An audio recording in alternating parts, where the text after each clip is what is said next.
নবীজির এক জগৎ বিখ্যাত সাহাবীর নাম হযরত খালিদ ইবনুল ওয়ালিদ রাদিয়াল্লাহু আনহু। থাক আপনারা শুনেন, কষ্ট হইতেছে আপনাদের? আমার জিলান ভাই হুজুর কয়টায়? 10টায়।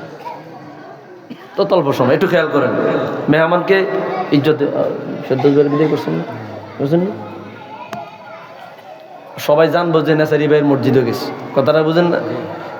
তাই এটা সম্মানের সাথে আমরা বিদায় দিতে না পারলে আমারও তো ফেস্টিজ আছে, কথা কন না? মাহফিল জমছেনি, জম্বনি আরো, কথা কন জম্বনি আরো। আলহামদুলিল্লাহ। তুমি বাইরে থেকে জম্ব কইলে হইব না, তুমি ভিতরে আইতে হইব। কয় তো বাইরে থেকে কয় জম্ব, আপনারা রাগ কর, আমি এরকমই করি। একটু মজালা দিলে ঘুম যাইতো না। ওই দিনকে গেছি সিলেট জকিগঞ্জ বালাউটি সাববাড়ি, আল্লামা সোহাইবুর রহমান বালাউটি রহমতুল্লাহ আলাই ফুলতুলি খলিফা ছিলেন, অনেক বড় বিজ্ঞ আলেম। তো সারা রাত মাহফিল হয়, আমারে উঠাইছে 1:30টায়। কয়টায়? পঞ্চায়েত 1:30টায় মানুষ থাকে। এরা কে হুজুর আপনারা বুঝা শুনে উঠেছি 1:30টায়। আমার বিশ্বাস আছে হুজুর আপনি উঠলে উঠবো না। আমি চিন্তা করলাম এরা যদি আমার বড় গলায় উঠাইছে, আমি যদি মানুষ আনতাম না হারিয়ে যদি হবো। আল্লাহ তুমি দয়া করো।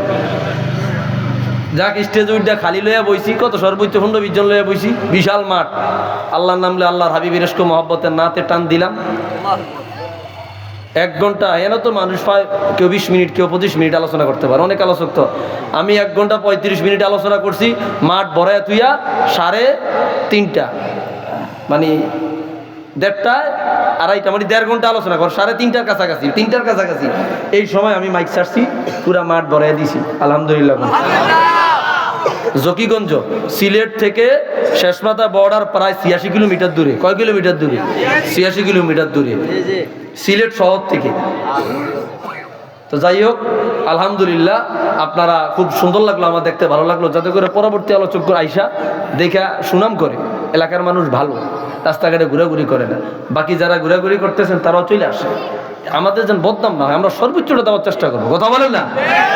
আমরা বদনাম নিব কেন? আমরা এলাকার মানুষ ভালো, মেহমানরা আমরা মাঠ ভরা থাকলে ওনারা মজা পাইব। কথাটা বুঝেন না আপনারা? এই বাকি যারা আছেন চলে আসেন, ফলটা আপনারা যথাযথ সময় পাওয়া যাবে। আল্লাহ কবুল করুন। হাদিসটা খেয়াল করেন কি বলছি, অনেকগুলা রেফারেন্স দিছি, কত কিতাবে আসছে।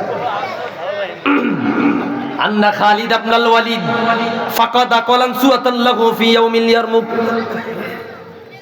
ইয়ারমুকের যুদ্ধ ইসলামী ইতিহাসে অনেক বড় এক যুদ্ধ। ইয়ারমুকের যুদ্ধ, হাজার হাজার হাফেজে কোরআন শহীদ হয়েছে, হাজার হাজার মুসলমানের রক্তের বিনিময়ে ইয়ারমুকের যুদ্ধ বিজয় লাভ করেছে। আল্লাহু আকবার। ওই যুদ্ধে প্রধান দায়িত্বে যারা ছিলেন তার মধ্যে অন্যতম খালিদ ইবনুল ওয়ালিদ। মাথার মধ্যে একটা টুপি মাথায় দিয়া যুদ্ধে নামিয়া গেল। বীর যোদ্ধা, বীর যোদ্ধা, রাসূলুল্লাহর জলিলুল কদর সাহাবী, মর্যাদাবান সাহাবী, আজমতপূর্ণ সাহাবী, সাহাবীউল জলিল। হঠাৎ করে মাথার টুপিটা হারায়া ফেললেন। মাথার টুপি হারায়া উনি যুদ্ধবাদ দিয়ে টুপি তালাশ করে, মাথার টুপি হারায়া যুদ্ধ চাইরা কি তালাশ করে? টুপি। ওর দাম কত? সাহাবায়ে কেরাম কয় এটা থোন আপনি আগে যুদ্ধ করেন। কয় না, টুপি ছাড়া আমি যুদ্ধ করতাম পারতাম না।